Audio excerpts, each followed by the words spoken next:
आज गुरुदेव जैसे संत ही हमारी पुकार सुन सकते हैं, चाहे दिन हो या रात हो, सुबह हो या शाम हो, परिस्थिति चाहे जो हो, सुनने वाले सिर्फ गुरुदेव ही। बाहर कहीं भी हम मत्था रगड़ रहे हैं तो सिर्फ हमारी मूर्खता है, अंधविश्वास में फंसे हैं, ढोंग में फंसे हैं। हालांकि फंसाने वाले जो भी हैं, कुछ चंद लोग हैं, उन्होंने हम सबका ब्रेन वॉश किया हुआ है। उस ब्रेन वॉश के कारण हमारे घर में जो बच्चा जन्म लेता है उसे वही हम सिखाते हैं जो हम कर रहे। किसी बच्चे के जन्म से हम सिखाएं कि केवल दो ही शक्ति है, जड़ और चेतन, और इस दोनों में से जो चेतन जड़ में फंसा हुआ है, इससे निकलने का जो रास्ता बता दे वही सच्चा परमात्मा, वही हमारा पूजनी, और वही हमारा इस विश्व में सबसे बड़ा हितैषी। इसके अलावा कुछ भी है वो धोखा है।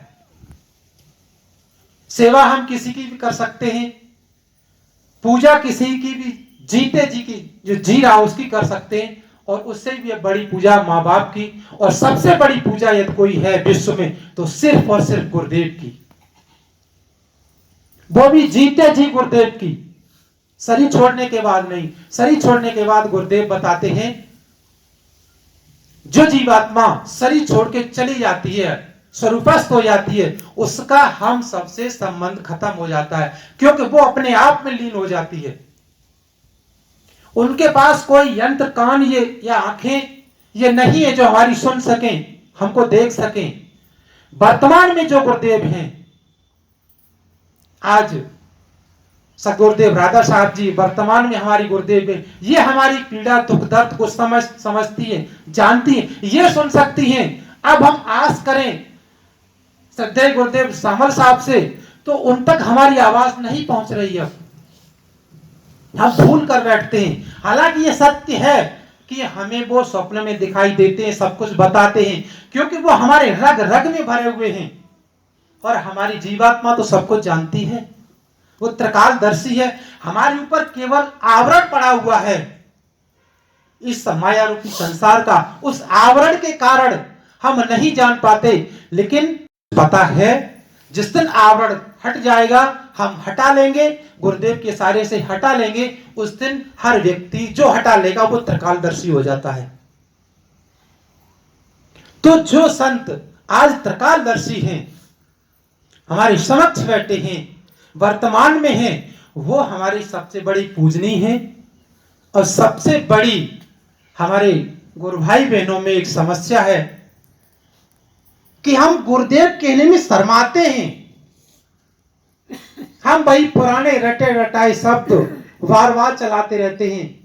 महाराज जी, गुरु बहन, व्हाट्सएप पे डालते हैं गुरु बहन के चरणों में स्पर्श। कब तक गुरु बहन करते रहेंगे? आप हमारे साक्षात गुरुदेव हैं, हमें ज्ञान दे रहे हैं। एक बात बताइए, थाने का इंस्पेक्टर जिसका ट्रांसफर हो जाता है, दूसरा आ जाता है, क्या वो इंस्पेक्टर नहीं है? क्या उसका अधिकार नहीं है उस पूरे थाने पर? वो जो करेगा वही होगा। आज सर्वस्व अधिकार है गुरुदेव का, और ये इनके हाथ में हमारी सबकी डोरी है। हम चाहे भूल में भले ही बने रहें, गुरुदेव नहीं मान रहे हैं, नहीं कह रहे हैं, शब्दों पे नहीं आ रहा है, बहुत समय से जुड़े हैं लोग, उनके मुंह पे नहीं आ रहा है, लेकिन फिर भी आपने कभी अपना धर्म नहीं भुलाया। सीधा कहा, गुरु मानो या न मानो, मुझे जो देना है, मुझे जो करना है वो हमेशा करेंगे और करते रहेंगे जब तक शरीर है। तो हमें इन बातों पर भी थोड़ा विचार करना होगा, बदलाव लाना होगा, और संसार की तमाम, हमारी माताएं बहना जल्दी भटक जाती हैं, संसार की तमाम जो सोचें भरी हुई हैं, पाखंड भरे हुए हैं, आडंबर भरे हुए हैं, उनसे निकलना होगा। यहां जुड़ के भी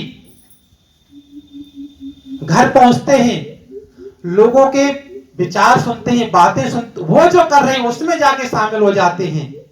ये सबसे बड़ी गलत बात है। आप हीरा पाके और फिर घर में जाके वही कूड़े कचरे में फंस जाएं, तो ये बहुत गलत बात है। पूजा पाठ इत्यादि के, ये सब न तो धर्म है। ये कोई धर्म सिर्फ वो है जिसमें दूसरे का हित हो। न हिंदू धर्म है, न सनातन धर्म है, न मुस्लिम धर्म है। ये तो सिर्फ एक पाखंड है, लोगों में लड़ाने का तरीका है, एक दूसरे को नीचा और ऊंचा दिखाने का तरीका है। धर्म सिर्फ वही है जिसमें दूसरे का हित हो, दूसरा हमारे कुछ करने से दूसरे को खुशी हो, वो धर्म है। दूसरे को लाभ हो, परोपकार हो। और तो सारा ये जो कुछ भी कहने को है, देखने को एक सिर्फ आडंबर है, दिखावा है। हमारे शरीर के द्वारा, हमारे मन के द्वारा, हमारे हाथों के द्वारा किसी दूसरे को कष्ट न हो, ये धर्म है। और जो भी बना रखा है, पूजा पाठ करना, मंदिर मस्जिद में जाना, वेद शास्त्र पढ़ना, ये कोई धर्म नहीं है। धर्म वही है जो यहां हमारे गुरुओं द्वारा समझाया गया, दिखाया गया, परखाया गया, प्रैक्टिकल कराया गया। वही असली धर्म है जो हम अपने आप को समझ सकें, जान सकें, पहचान सकें, अपने आप में स्वरूपस्थ हो सकें। इसके अलावा इस संसार में जो कुछ भी है वो झूठ है। गुरुदेव हमेशा यही शब्द कहते थे कि सब कुछ झूठ है, झूठ है, झूठ है। तब इतनी समझदारी भी नहीं थी, लेकिन आज उनके एक एक शब्द याद आते हैं कि कितने अटल शब्द थे उनके। एक एक शब्द, जिस तरह से कबीर साहब का एक एक शब्द पर आज पीएचडी हो रही है, ठीक ऐसे ही गुरुदेव के शब्द थे। और कल यदि हमारे वर्तमान गुरुदेव शरीर छोड़ जाते, इनके भी इसी तरह से याद आएंगे। क्योंकि जो पार की संत होते हैं, तत्वदर्शी संत होते हैं, वो चलते फिरते, खाते पीते, कुछ भी शब्द बोल देते, वही निकलता है जो हमारे जीवन भर उपयोग में आता है। इसलिए मेरा सबसे निवेदन है, ये पुरानी भाषा शैली को छोड़कर मेरी बात को माने। बारंबार निवेदन करता हूं, इसी के साथ अपनी वाणी को विराम देता हूं। बोलिए सद्गुरुदेव की जय।